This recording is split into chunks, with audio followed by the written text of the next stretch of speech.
3 or 4 weeks ago, partly as a result of some things Pamela had been saying, I started getting interested in what you were talking about, grass tops, and you mentioned ministers.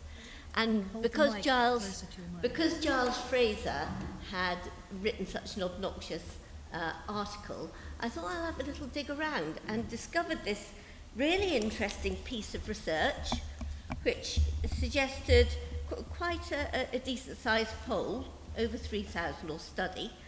66% of Anglicans who cast a vote voted for leave.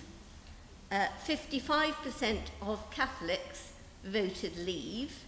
And even when they adjusted on the Anglican side for age, it was still over the UK average and British average. So I thought, oh, that's interesting. I'll have a little dig round in the kind of Catholic end of things to see what that's all about.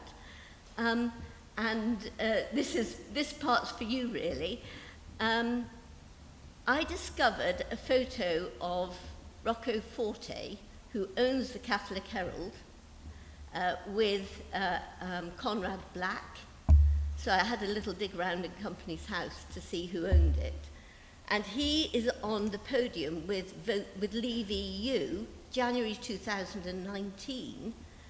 And he and William Cash Jr., who looks rather senior, and a couple of other influential Catholics, so grass tops, had been over and spent time with Bannon, and Bannon is getting them to set up the kind of Catholic version of the Spectator in the States, and is trying to bolster them in the UK as well.